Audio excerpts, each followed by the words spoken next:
So from a Bayesian point of view, where do uncertainty and priors actually fit into that kind of stack? And I'm also curious about the failure modes in agents that a Bayesian eye like yours spots first. Yeah. Um, so with the disclaimer that a lot of this work, there isn't really a strong Bayesian tie, and I think that a lot of it was made considerably easier to get into because a lot of the research literature was framed in terms of Bayesian computation, at least in terms of things like priors and structural priors and likelihoods and temperature and sampling and all of this. That makes it a lot faster to keep up with.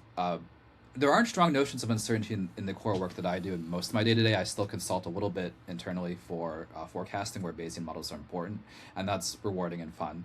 But that's not my core responsibility.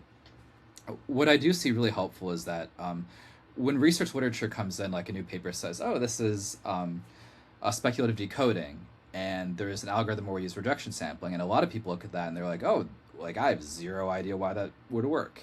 That you sample and maybe you throw away, and somehow this is gonna match the performance between the small model and the big model.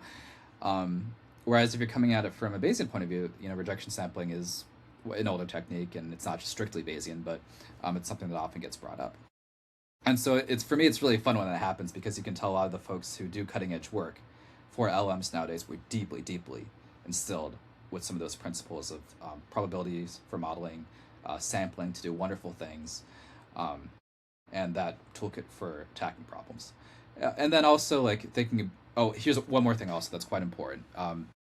Bayesians are also especially well equipped to handle problems where there's high dimensional geometry involved, because a lot of the motivation for doing a Bayesian modeling in the first place was that you need regularizing priors for problems where your data is insufficiently large to constrain the problem relative to your parameterization. And so this sort of thing comes up all the time. For example, one of the first things you might learn in grad school is like the Stein's estimator, where the best estimator of a high dimensional mean isn't actually just the sample mean, but it's some sort of thing that actually kind of looks Bayesian in the sense that it turns out to be equivalent to a regularizing prior.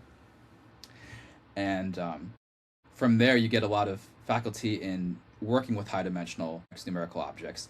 And a lot of that wasn't super useful from a practical point of view until recently, where now you have embedding models, where they're, 4,000, 8,000 dimensions. And then some things you can do, some things you maybe shouldn't do. For example, like can you interpolate between 2 points in that space and have a high guarantee that the point that you pick is also meaningful in a semantic sense. And that's one point also where the Bayesian training was invaluable. I think also evaluations are becoming harder and harder. And so like early in the era of LLMs, if you're a data scientist working with outputs from AI, you might have like A/B testing to say this was preferred, one thing was preferred over the other, and so on. But it's not just about one chat output anymore. It's usually a whole sequence of tool calls.